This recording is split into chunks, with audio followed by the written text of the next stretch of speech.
Hola compañeras, buenos días, aquí desde Bosnia y Herzegovina, concretamente desde Bihać.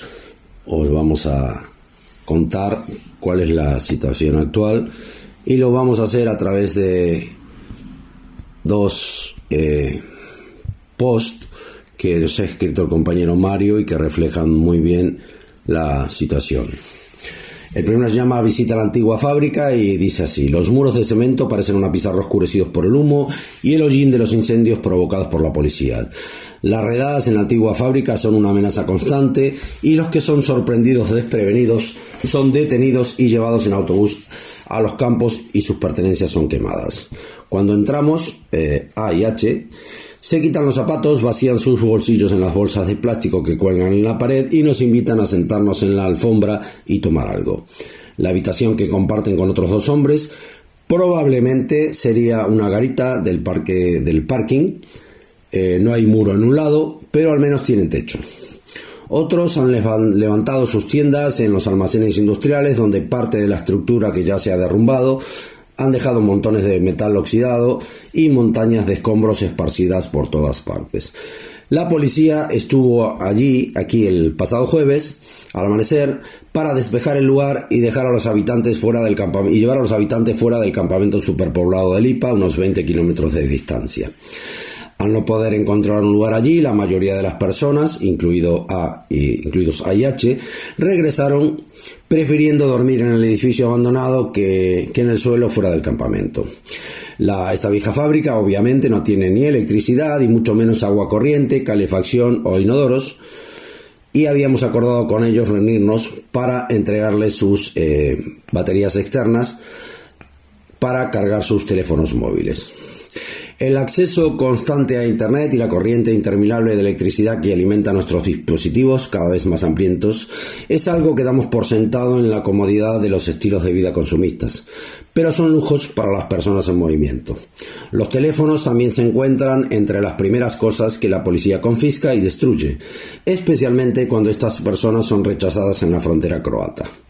Un teléfono móvil no solo es un medio para que se mantengan en contacto con sus seres queridos, sino que también es la única forma de obtener el apoyo y evitar perderse en sus interminables viajes. A y H pasan unos minutos con sus dispositivos reanimados, probablemente para enviar una señal de vida a Afganistán, a las familias que no han visto en 5 años. Solo hay jóvenes solteros en la antigua fábrica. La mayoría de ellos han formado lazos de amistad en algún lugar de Turquía, Grecia o Serbia y representan la única esperanza para sus familias en esas casas en las cuales invirtieron todos sus ahorros y a veces contrajeron deudas para enviar a los mejores entre ellos en busca de un futuro mejor. La presión sobre estos jóvenes es, por tanto, inmensa e indetectable, ya que en sus páginas de Facebook no muestran las penurias, las humillaciones y a menudo la violencia que han soportado en estos años vividos como fantasmas por los pueblos y ciudades fronterizas de Europa. En línea cuentan historias diferentes para quienes depositaron tanta fe en ellas y las miran con entusiasmo desde casa. Historias de paisajes reconfortantes, autos relucientes, cortes de pelo frescos y ropa nueva antes de que la desgasten en sus largas y frías noches que pasan fuera. Cuando van al juego, como refieren sus innumerables intentos de cruzar la frontera, se preparan para caminar 12 o más horas consecutivas, días y días, cargando bolsas cargadas con comida, mantas y sus escasas pertenencias. Un alimento básico son las hogazas de pan prensadas para ahorrar espacio y salsa de tomate. Cruzar se ha vuelto cada vez más difícil. Recientemente se han plantado cámaras y detectores de movimiento en los árboles y los que son atrapados a menudo regresan sin apenas ropa, sin zapatos, sin teléfonos y a veces con lesiones. Esta semana se nos acercó un joven de Pakistán con una herida grave en la cabeza provocada por las porras de la policía. A se levanta y se ofrece a llevarnos a dar un paseo por la antigua fábrica. Mike, el cachorro callejero que vive con ellos, nos sigue. Nos encontramos con una decena de personas que parten hacia el juego con sus mochilas llenas. Caminamos al lado de grupos de hombres que están charlando o cuidando una cazuela a oscuras en los fogones del suelo. Vemos ropa y sacos de dormir secándose al sol. Lloverá durante el fin de semana y durante la semana, pero hoy el cielo está despejado y algunos aprovechan la oportunidad para lavarse y lavar la ropa a orillas del río Una. La conversación fluye y nos enteramos de que A estaba en el Ejército Nacional Afgano. En 2015, cuando la ciudad norteña de Kunduz cayó ante los talibanes, fue la primera vez desde el 2001 que una capital regional quedó bajo el control de los talibanes. Él estaba en primera línea defendiendo el último bastión que quedaba controlado por el ejército afgano y sus aliados internacionales, el aeropuerto de Kunduz. Estuvo allí el 3 de octubre del 2015, cuando en la batalla para reconquistar la ciudad, los ataques aéreos estadounidenses bombardearon por error el Hospital de Médicos Sin Fronteras, matando a 42 personas en su interior. Disgustado por la guerra interminable, la falta de apoyo a las familias de los soldados caídos y la corrupción en casa, A decidió abandonar Afganistán. 5 años y miles de kilómetros después, llegó a la puerta de la Unión Europea en Bosnia y Herzegovina. Mientras lo seguimos a través de las ruinas de la fábrica, no podemos evitar pensar que, sin duda, ha soportado la peor parte de la guerra de Afganistán, una guerra iniciada por Occidente y legada al ejército afgano. Ha comenzado otra lucha por la supervivencia y, una vez más, Occidente le ha dado la espalda. Y de último momento, la antigua fábrica fue allanada una vez más esta mañana, el día 14 de octubre, y muchas de las personas fueron llevadas al campamento de Lipa. Este es el primer relato y ahora vamos a daros el segundo relato, que se titula Fuera de la vista, fuera de la mente, y empieza así. Hoy tomamos la carretera de Bihać, que sigue el río Una, y luego, partiendo de él, sube hacia el Parque Natural de Una. Mientras conducimos, la niebla se espesa y crea algo así como una capa de algodón de azúcar que envuelve los bosques circundantes, perforados aquí y allá por las copas de los árboles. Reducimos la velocidad cuando vemos el primer grupo de personas caminando de regreso a Bihać. Llevan mochilas cubiertas por bolsas de basuras negras. 20 kilómetros después, giramos a la izquierda y seguimos durante otros 2 kilómetros. Un camino sin asfaltar y fangoso surcado por riachuelos de agua marrón. De repente, el bosque se abre y divisamos el perfil del campamento de Lipa, la instalación migratoria temporal instalada la primavera pasada. La niebla es tan espesa que no podemos ver el final del campamento, ya que sus grandes carpas blancas se mezclan con la niebla. Una cerca de alambre de púas marca sus límites exteriores, destinada a mantener a la gente fuera, no dentro. Pantalones y jerseys cuelgan de la cerca en un vano intento de secarse. En el interior vemos a la gente caminar como fantasmas, con la cabeza y el cuerpo envueltos en mantas y niebla. De fondo escuchamos el constante zumbido de los generadores de energía. Alguien nos saluda desde el otro lado de la cerca y, señalando con el dedo el cielo, dice: «Problem, gran problem, voilà, hay agua dentro». Este será el primer invierno del campamento de Lipa y sus instalaciones se pondrán a prueba. Entre diciembre y febrero las temperaturas mínimas aquí bajan a muchos grados bajo cero y no está claro cómo está preparado el campamento para enfrentar estas duras condiciones. Para empeorar las cosas, recientemente se han cerrado otros 2 campamentos cerca de Bihać y sus habitantes fueron traídos aquí a una Lipa superpoblada, donde los que no pueden entrar se ven obligados a dormir fuera. Estas deficiencias no disuaden a la policía de Bihać, que continúa haciendo redadas en las casas ocupas de la ciudad para reunir a los grupos y traerlos aquí. Hemos escuchado testimonios de personas cargadas en camionetas de la policía y conducidas durante horas antes de ser dejadas aquí, en medio de la nada, y obligadas a caminar más de 20 kilómetros de regreso. Cuando giramos nuestro coche para salir, notamos una señal de advertencia roja en el margen del bosque. Tiene una calavera blanca y las palabras Pasna, Sobragen Prolas, que se traduce, atención, pasaje prohibido, la etiqueta inconfundible de un potencial campo minado. Es la última ironía del destino para las personas que huyen de la guerra y la violencia en busca de la paz en Europa.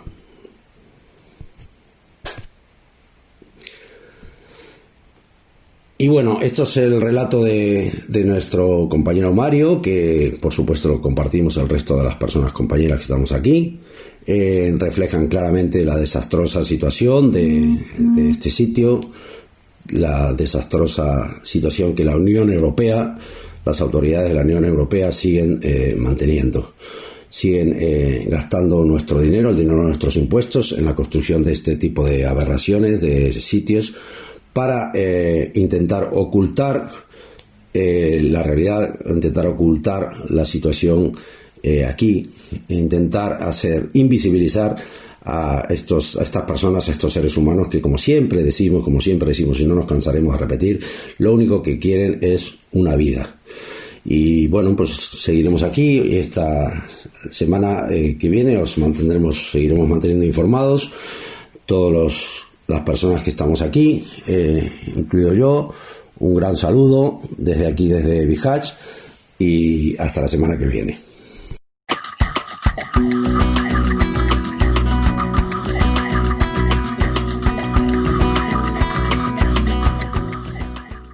Buenas, ¿cómo estáis todo el mundo? Un saludo, yo soy Bárbara Bécares y os voy a contar la situación en Velika Kladuša. Los que nos escucháis todas las semanas ya sabéis que hay una política de mucha presión hacia las personas refugiadas en el norte de Bosnia, en el cantón de Unasana, que no se les permite entrar en los campos de refugiados aunque estén por debajo de sus capacidades, que no solo hay uno en el que se permite entrar, pero es una catástrofe de campamento, los demás no se les permite, se les ha cortado el acceso a agua potable y hay mucha presión a quienes les ayudan.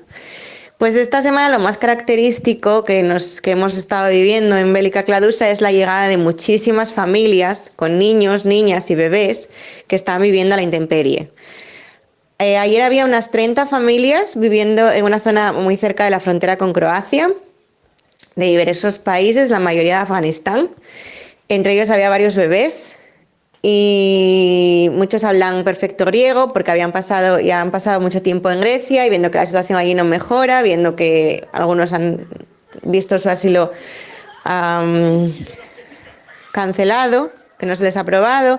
Otras personas, no sé si habéis visto, las nuevas políticas en Grecia hacen que incluso aunque el asilo sea aprobado no hay acceso a unos recursos mínimos para poder comenzar una nueva vida, como para poder vivir una vida estable mientras aprendes el idioma, mientras buscas trabajo. Entonces parece ser que mucha gente ha decidido seguir por la ruta balcánica, por la desesperación de no saber qué hacer con sus vidas y de no encontrar una estabilidad en Grecia.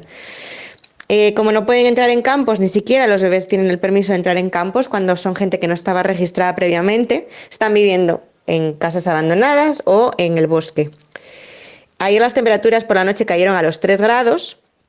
El personal de la Anonim Kitchen estuvo repartiendo mantas, leche, comida, tiendas de campaña, porque había gente que no tenía tiendas de campaña para proteger a todos los miembros de las familias. Así que esa es la situación. O sea, sigue habiendo unas 2.000 personas viviendo en bosques escondidas de la policía y ahora tenemos el añadido de que hay muchísimas familias con bebés. Y además de todo esto, tenemos que la violencia fronteriza continúa. Esto es, la gente si está en Bosnia es por el objetivo que persiguen de llegar a algún país de Europa Occidental donde puedan pedir asilo. O sea, en realidad llegar a un país de la Unión Europea donde puedan pedir asilo. Porque la Unión Europea no te da el asilo si estás fuera de la Unión Europea, pero en el momento que llegas tienes el derecho de pedirlo y de que se tramite. Como Croacia y Eslovenia suelen deportar a la gente, devolverla en caliente y de forma ilegal, pues el objetivo acaba siendo llegar hasta Italia. Y de hecho hemos presenciado devoluciones en caliente desde Croacia con muchísima violencia. Es algo que viene pasando desde 2017, por lo menos que sepamos que lo hayamos reportado desde la Anonim Kitchen, otras organizaciones lo reportaban antes. Y hace unos días, por ejemplo, llegaron un grupo de unos 13 chicos y hombres de varios países con muchos moratones, uno tenía una herida abierta en la cabeza. Contaron que la policía los estuvo golpeando durante aproximadamente 1 hora, calculan ellos, con amenazas, que les pegaron con bates con porras, les pegaron con piernas, con codos y que fue un momento muy tenso. Y luego está el problema de la falta de acceso a los servicios médicos, que ya llevamos hablando muchas veces. Y también les quitaron la ropa, o sea, teniendo en cuenta el frío que hace tan inmenso, les quitaron la ropa, se la quemaron y los chicos volvieron en ropa interior a Kladuša. Y bueno, los últimos inviernos, una de las prácticas más comunes que la Nonin Kitchen ha presenciado era a la hora de volver a las personas en pleno invierno, meterlas en el río que de forma natural separa Croacia de Bosnia. Así la gente llegaba empapada y pues imaginaos, helada, porque hay veces que Bosnia en invierno puede llegar a los menos muchos grados. Y parece ser que como que este año va a volver a hacerse esta práctica, que es una forma más de tortura a las personas, que son personas que lo único que quieren es emigrar y buscar una vida mejor o diferente. Muchas gracias y aquí las noticias desde Kladusha.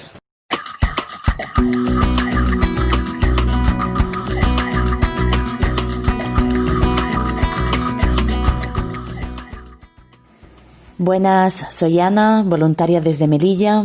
Os informo un poquito de cómo ha ido esta semana. La semana pasada fue la última de actividades normales en la playa, ya que a partir de este fin de semana tenemos más restricciones por el COVID en la ciudad.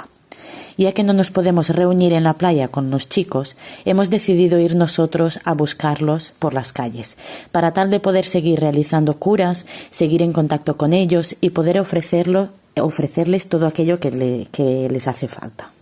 Las restricciones son una muy buena excusa para que la presencia policial haya aumentado en la ciudad. Estaremos entonces al loro de si aumenta o no los abusos policiales hacia estos chavales. También este lunes, unos 70 menores tutelados en el Centro de Menores de Purísima se autoorganizaron y decidieron salir a la calle a protestar por los obstáculos administrativos y el boicot burocrático de los que son víctimas, que hace que cumplan la mayoría de edad sin haber puesto las huellas, que es lo que les permite tener la tarjeta de identificación de extranjeros. Sin esa tarjeta no se pueden ir de Melilla a la península y se quedan bloqueados aquí, donde es tan difícil conseguir un padrón que se acaba caducando su residencia y se convierten en inmigrantes en situación irregular, susceptibles así de ser expulsados de vuelta a Marruecos. Así que son jóvenes que han estado tutelados entre 1 y 3 años y que se vulneran sus derechos a estar debidamente documentados. Delante de estas movilizaciones que han organizado, solo nos queda, desde nuestra entidad, mostrarles todo nuestro apoyo y estaremos muy pendientes para ver si las administraciones responden a sus peticiones y os iremos informando de cómo va todo. Gracias.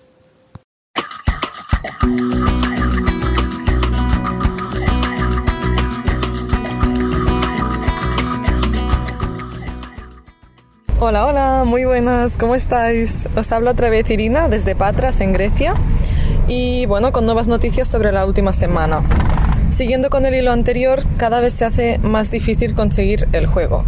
Llegar a Italia escondido en un camión que está a su vez dentro de un barco.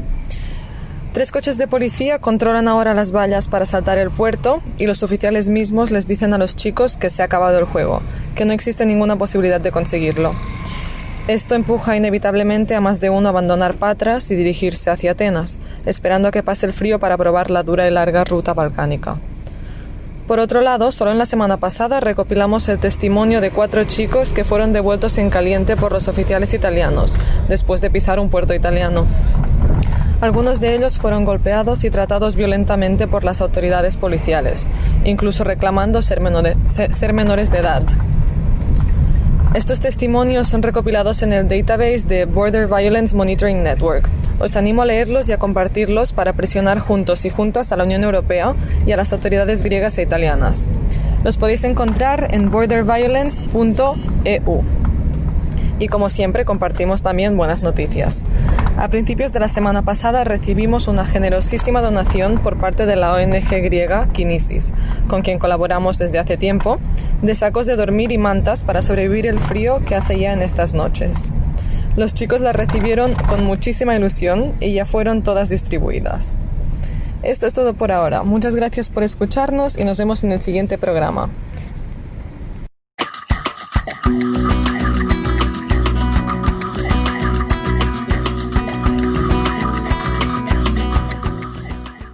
Hola a todos y a todas, soy Gemma Carrasco de No Solo Comida y os hablo desde la capital griega, desde Atenas. Muchos meses sin hablar con vosotros, muchas cosas que contaros y otras que que no queremos dejar pasar sin comentar por nuestra parte. La primera es el tema de Moria y de su fuego. Ya hace 2 meses de todo esto, se acaban de detener a 6 chavales.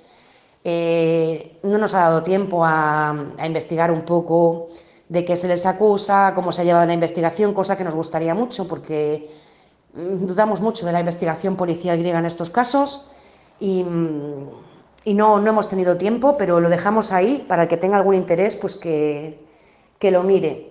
El campo, ya todos sabíamos que Moria era un infierno y sabíamos perfectamente que esta nueva ubicación iba a ser el infierno 2. Efectivamente, somos unas grandes pitonisas, todos los voluntarios y activistas, pero no los gobiernos europeos, o el griego especialmente. Campo está anegado, con el agua hasta casi las rodillas, no hay drenajes, sigue sin agua corriente, no hay capacidad eléctrica. Eso quiere decir que no han calculado bien la cantidad de electricidad que necesita este número de personas y, por decirlo de algún modo, saltan los plomos. ¿Eso a qué lleva? 1, a que tú no puedas tener ni un pequeño calefactor ni nada en tu tienda. 2, a un peligro de incendio tremendo, porque la gente tiene frío y la gente va a tener que tener una cocinita o algo para poder calentarse un té, porque además cuando tienes que estar 6 y 7 horas en uno de los 3 únicos puntos que se han puesto para distribuir comida, te hielas y lo necesitas, porque tienes niños pequeños, porque han sido tan inteligentes de dar tiendas de verano de las que no están capacitadas. Hay algunas que tienen unos agujeros en los que se puede colocar un extractor que da calor. No son esas tampoco. Bueno, pues eso, un desastre. Lo de siempre, pero que estamos ya casi en noviembre. ¿Sabéis lo que quiero decir, no? Que los niños están aprendiendo a nadar en barro, de nuevo. Quiero también resaltar el tema de que ACNUR, sobre todo hablo de ACNUR, pero ACNUR, el gobierno, los de siempre, no había tiendas, la gente estaba en Moria y estaban viviendo fuera, ya lo sabéis, al raso, no había tiendas suficientes, pero de repente en 3 días aparecieron ese mogollón de tiendas malísimas, horrorosas, pero todas nuevas y con un logo tremendo, así, plac, de la nada. Es vergonzoso el papel que están haciendo en Grecia esta gente, vergonzoso. Y se me llenará la boca de decirlo, y a cualquiera que quiera que me contacte por privado, porque hay 1001 cosas que contar sobre esta gente. Pero sobre todo digo, si conocéis a alguien que done a ACNUR, por favor, abrirle los ojos. Y la tercera que quiero resaltar también, me encantaría saber dónde se está llevando el dinero destinado a los refugiados en Grecia, porque a ellos no. Y ya son muchos años recibiendo ayudas económicas que además son de todos, que vienen hasta este país y que no está repercutiendo en el bienestar de esta gente, ni muchísimo menos. Y recalcaros también cómo se llevó a la gente al campo. Se ha vuelto a usar la misma técnica, que es el miedo. Iba a decir voluntarios, pero son trabajadores de las grandes ONGs que se ponen su chalequito y van por los alrededores diciéndole a la gente que el campo es, bueno, esto aparece en la web del Ministerio griego, que está hecho para su seguridad, para su protección, que cojan y la de tu mujer y tus hijos, muy machista el texto también, pero que además están estas amenazas veladas de si no entras no vas a poder aplicar, te vas a quedar aquí, ¿me entendéis, no? Pues lo de siempre con esta gente y sus mecanismos, todo muy, muy limpio, muy claro y muy humanitario sobre todo. ¿Qué está ocurriendo? Nos los están mandando a Mainland. ¿Qué nos pasa en Mainland? No damos abasto. Os cuento cómo va el tema. Les meten en un ferry, les trasladan al Abrio, que es un campo que hay aquí cerca, y de allí les derivan al resto de campos. Siempre campos muy alejados donde Cristo perdió el sombrero, como decía mi madre. Algunos entre 2000 pues pueden ser 200 personas, deciden que no se quieren quedar allí. ¿Qué hacen? Se vuelven para Atenas. ¿Cómo estamos en Atenas? Ahora vivo más cerca todavía de Victoria Square porque me he mudado. No damos abasto. La plaza de Victoria tenía gente desde junio, porque en junio se acabó el programa Hestia. El programa Hestia es, te han concedido el asilo y durante, ahora me vais a perdonar, pero ya no sé si son 18 meses o 2 años, te daban tu casita y te daban una ayuda. Esta ayuda económica vergonzosa, pero bueno, algo es algo. Vámonos ya al algo es algo. Cuando eso se le acabó a esta gente, no había nada más. Entonces 11.000 personas terminaron en la calle. Imaginaros el percal. Pues ahora se nos está juntando con los que llegan de Lesbos. Se nos está juntando a las puertas de noviembre, sin sacos de dormir, sin mantas, sobre todo sin capacidad para cocinar para esta gente. Se ha conseguido un piso que se ha alquilado para que por lo menos las mujeres y los niños puedan ducharse, que lo lleva un chico inglés,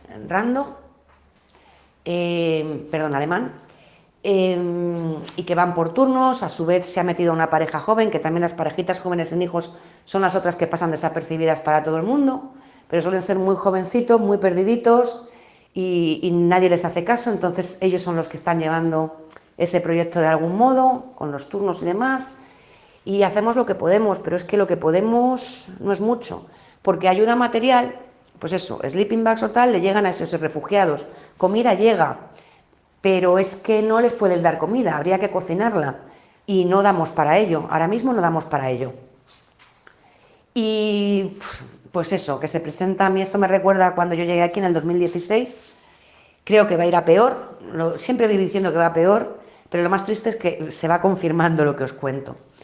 Pero sí que es verdad que este invierno miedo nunca hay, pero sí que vamos a tener que cargar mucha energía porque se presenta muy, muy fuerte.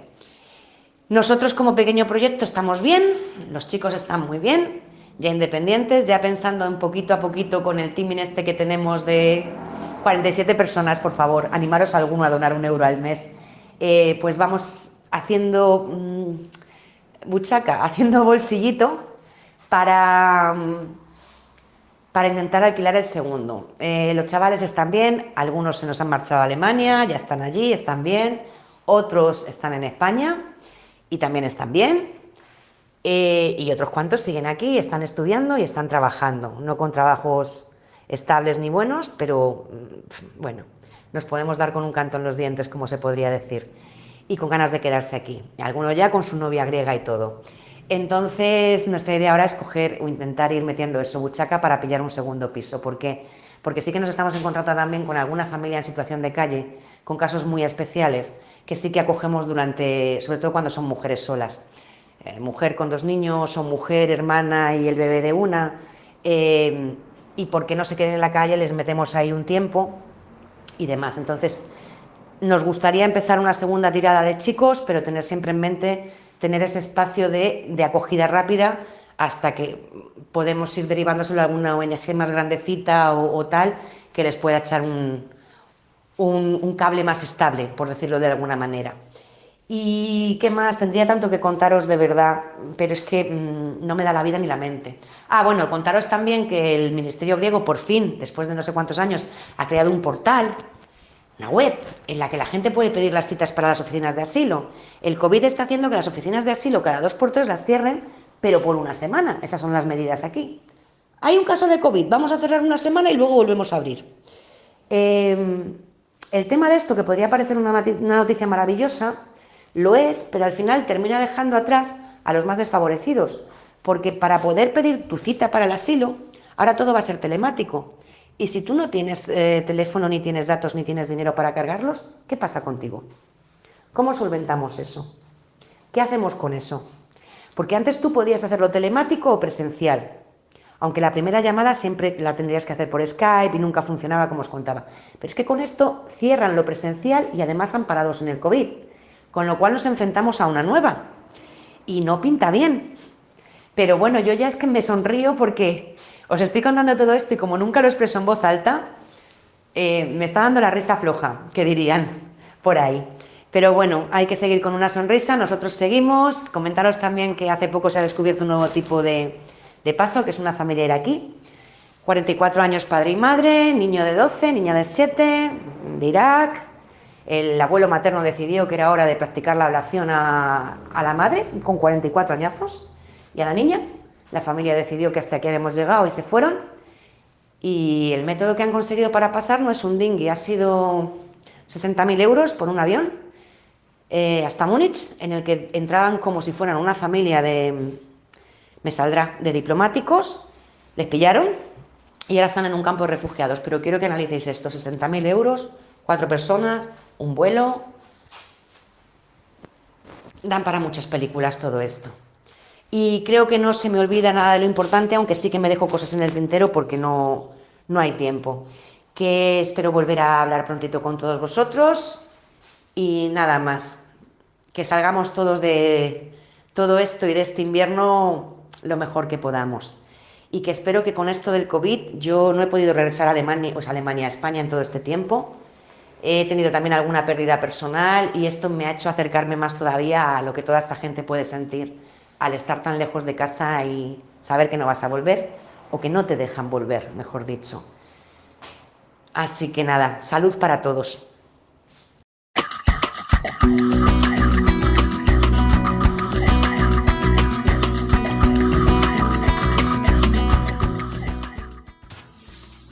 Buenas a todas y todos, acá Tomás para informarles las novedades semanales que nos reportan las y los voluntarios de la Anonymous Kitchen en SHID y en Serbia en general. Bueno, a finales de septiembre una persona pidió ayuda a nuestro equipo. Era alguien que estaba en el campo Adashevci, uno de los 3 campos que hay en la región de SHID, y que no estaba recibiendo la asistencia médica urgente que necesitaba. Uno de los voluntarios fue a acompañarle a urgencias, pero antes de que pudieran ni tan siquiera salir, alejarse del campo, aparecieron 4 empleados del Comisariado de Refugiados y de Migración, que es el organismo estatal serbio que administra las instalaciones. Primero se mostraron verbal y físicamente violentos hacia el voluntario y empezaron a tomarle fotografías. Le preguntaron que qué estaba haciendo ahí y él se limitó a responder que la persona necesitaba asistencia médica y que había ido ahí a acompañarle a urgencias. Estas 4 personas actuaron de forma muy agresiva, echaron al voluntario con malos modos y obligaron a la persona que necesitaba ayuda médica a regresar dentro del campo. El voluntario se marchó porque vio que no era seguro para él quedarse ahí. Después del incidente, uno de los abogados que trabaja en la organización Click Active nos asistió durante todo el proceso de reportar y de hacer el seguimiento del incidente. Del mismo modo que también nos proporcionó mucha información legal sobre el caso. Y llegado a este punto, nos gustaría mencionar y agradecer a la organización Click Active por el tiempo y por el apoyo que siempre tuvo con la Anonymous Kitchen. Click Active es una ONG con sede en Belgrado, en la capital de Serbia, que ofrece asistencia legal gratuita y también información a las personas de tránsito que se encuentran en Serbia. A nuestro equipo en SHID les proporciona mucho apoyo en diferentes temas hace mucho tiempo y también sobre la situación en general y los problemas a los que las personas en tránsito se enfrentan cada día en este territorio.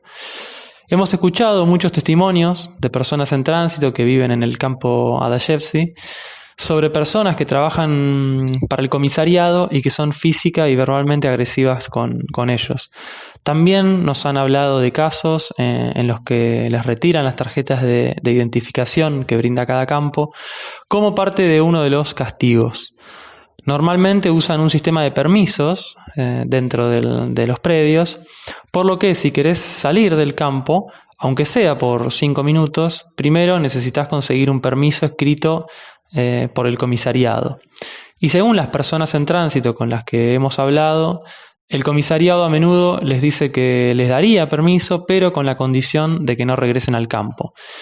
Y hablando con Click Active, descubrimos que todo el sistema de los permisos escritos para las personas que quieren salir del campo por un periodo menor a 72 horas es completamente ilegal y que no queda cubierto bajo ningún reglamento o ley.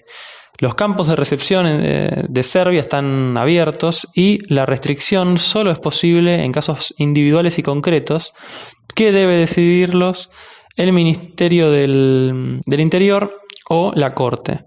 El sistema de permisos es un obstáculo que se suma a la ya de por sí muy restringida posibilidad de movimiento y de acceso no solo a la asistencia sanitaria, sino también a la compra de alimentos y de otros artículos que necesitan para la vida diaria. Es una de las muchas maneras de hacer aún más difícil la vida de las personas en tránsito y de obligarlas a estar en una posición en la que siempre tengan que pedir las cosas, incluso cuando esas cosas a las que tienen pleno acceso legal. Eso es todo y será hasta la semana próxima. Muchas gracias a todas las personas que nos escuchan y que brindan su apoyo a la No Name Kitchen. Hasta pronto.